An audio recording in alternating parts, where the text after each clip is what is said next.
ছোলা আর মটরটা আমি সারা রাত ভিজিয়ে রেখেছিলাম, এখন ভালো করে ধুয়ে নিলাম।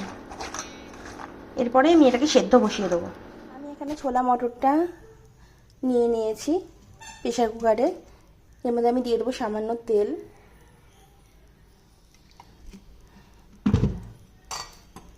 একটা গোটা পেঁয়াজ কুচি আর 3-4 কোয়া লঙ্কা।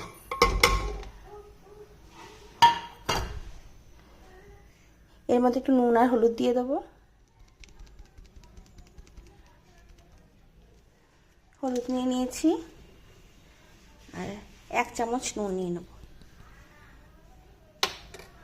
এবার আমি প্রেসার কুকারটা বন্ধ করে সিটি মেরে কাটার জন্য আমি দুটো মাঝারি সাইজের পেঁয়াজ, 1 কুচি আদা আর 4 কোয়া মতো রসুন নিয়ে নিয়েছি। দেখুন মাপটা, এটা আমি বেটে নেব। এটা কিন্তু আমার বাটা হয়ে গেছে। এর মধ্যে আমি একটা টমেটোও দিয়ে দিয়েছিলাম। আমি কিছুটা আলু কেটে নিয়েছি। আমার প্রেসার কুকারে মোটামুটি 5-6টা সিটি হয়ে গেছে। এরপর আমি আলুগুলো এর মধ্যে দিয়ে আরও 2টো সিটি মেরে নেব। আমি আলুটাও কিন্তু দিয়ে দিয়েছি ছোলার উপরে।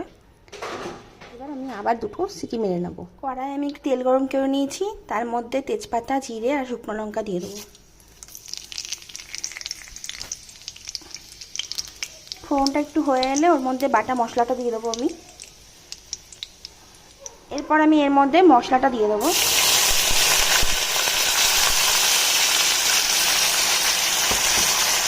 মশলা থেকে কাটিয়ে জল দিয়ে দেবো, মশলা লেগে আছে। মশলাটা দিয়ে দেবো।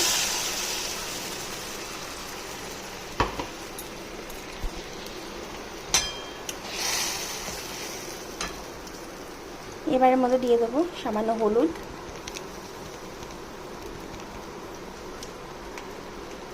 পরিমাণ মতো নুন, 1 চামচ জিরে গুঁড়ো,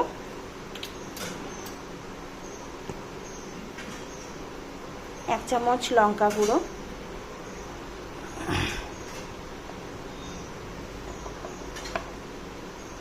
আর 1/2 চামচ মতো কাশ্মীরি লঙ্কা গুঁড়ো।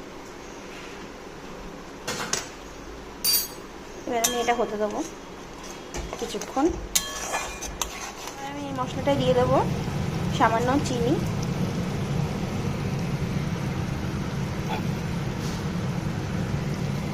যে যেমন চিনি খান সেই অনুযায়ী দিয়ে দেবেন। মশলাটা কিছুক্ষণ নিয়ে নিচ্ছি। এরপরে সিদ্ধ করে রাখা মটর, ছোলা, আলুটা দিয়ে দেবো।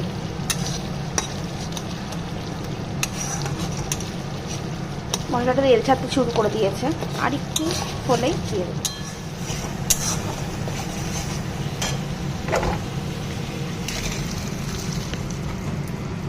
দেখুন আমার রান্নাটা হয়ে গেছে। এরপরে আমি একটু গরম মশলা গুঁড়ো দিয়ে দিয়েছি। এরপর নেড়ে ছেড়ে নামিয়ে দেবো। দেখুন আমি গরম মশলাটা মিশিয়ে নিলাম। এবার আমি ঘুগনিটাকে ঢেলে নেব। দেখুন আমি ঘুগনিটা কিন্তু এক জায়গায় নামিয়ে নিয়েছি। এরপর খেয়ে দেখার পালা। আপনারাও এইভাবে বানিয়ে খেয়ে দেখুন কেমন লাগে।